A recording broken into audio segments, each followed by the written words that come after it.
Somewhere far from land beyond shipping lanes and satellite curiosity, a massive structure cuts silently through the ocean. It doesn't announce itself. It doesn't need to.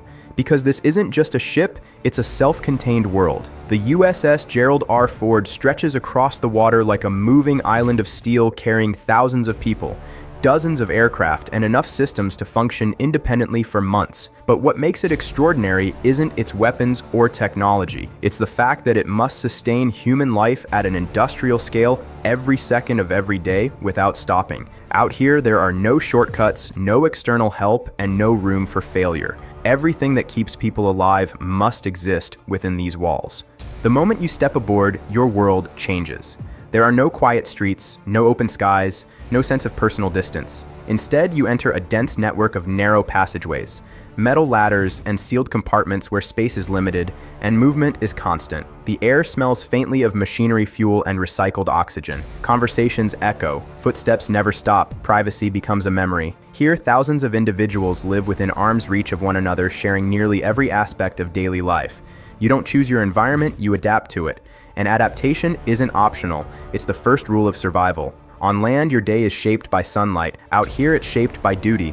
There is no fixed morning, no predictable night. The ship runs on rotating shifts that divide the day into fragments, assigning work periods that often conflict with natural sleep cycles. One week, you may be working through daylight hours. The next, you're active while the rest of the world sleeps. Inside the ship, artificial lighting replaces the sun completely. Days blend together until time becomes abstract, measured not in hours, but in tasks completed and shifts survived. And slowly, your internal clock begins to fade. At first, life here feels overwhelming. Thousands of people moving at once, machines operating non-stop, sounds overlapping into a constant background roar. But look closer and you'll notice something remarkable. Nothing is random. Every process on this ship is carefully designed. From food preparation to maintenance schedules, from sleeping arrangements to sanitation systems, everything follows a strict structure. This level of organization isn't about efficiency alone. It's about preventing chaos in an environment where even a small disruption can escalate quickly. Because when you're isolated in the middle of the ocean, stability isn't comfort, it's survival. Now consider one simple question. How do you feed thousands of people when there is no access to land, no farms, no markets, no resupply at will? Every meal served aboard this carrier begins long before deployment. Massive quantities of food are carefully calculated, stored, and managed with extreme precision. Cold storage rooms are packed with frozen goods.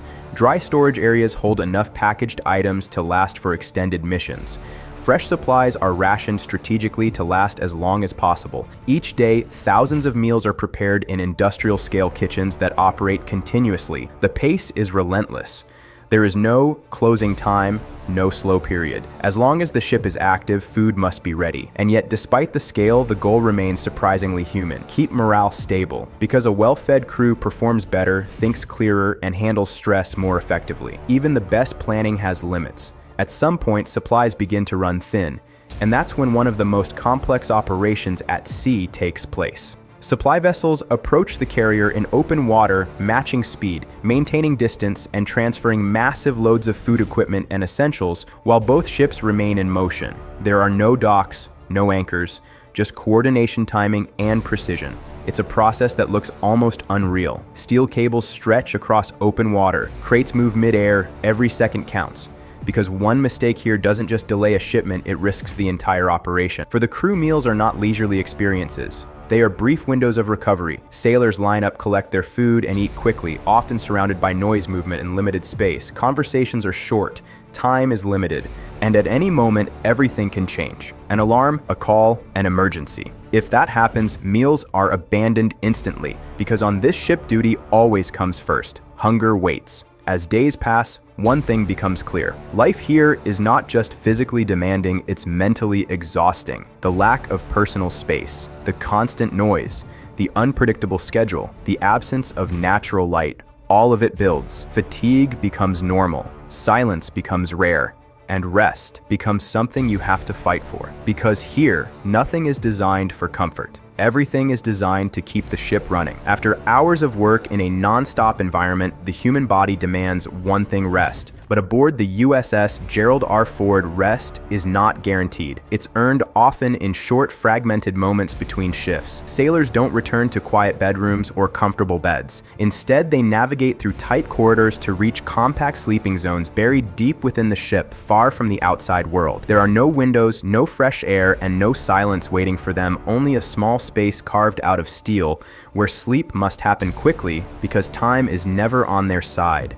Sleeping quarters here are known as racks, but the word hardly captures what they are. Imagine a narrow compartment just wide enough to fit your body stacked in vertical layers, with others doing the same just inches above and below you. There's barely enough room to sit upright, let alone stretch comfortably. Each rack becomes a personal zone, a place where sailors store a few belongings, draw a curtain, and attempt to disconnect from the world outside. But even with that thin barrier, true privacy doesn't exist.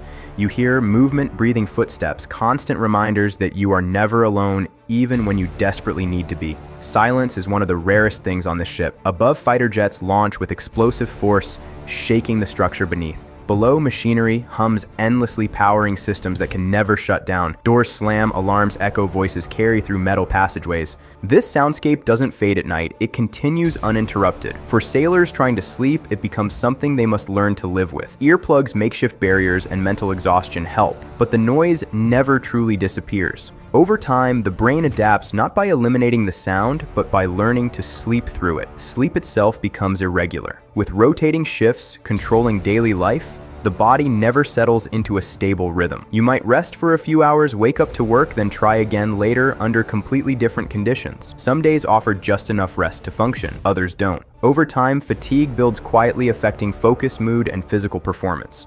And yet, despite the exhaustion, operations continue. Because on this ship, stopping isn't an option, and neither is falling behind. Living conditions amplify every challenge. Dozens of sailors shared the same sleeping area, moving in and out at all hours depending on their schedules. Someone is always waking up, someone is always coming back from duty. The constant motion makes it nearly impossible to experience stillness. Personal routines must adjust to collective living, where your comfort depends not just on your actions, but on everyone around you. It's a system that requires patience, discipline, and a level of mental resilience that few environments demand. Now imagine trying to stay clean in this environment. Thousands of people, limited space, finite resources. Hygiene becomes more than a routine, it becomes a controlled process. Water, despite being produced on board, is not unlimited. Every drop must be used efficiently. That's why sailors follow strict methods when it comes to washing. Showers are quick, calculated, and focused only on necessity. There's no lingering, no comfort, just a fast reset before returning to duty. Access to showers and bathrooms is shared among large groups, which means timing is everything. After long shifts, multiple sailors may be waiting for the same facilities. Lines form, time shrinks, and patience becomes part of the routine. You learn to adapt either by adjusting your schedule or accepting the wait.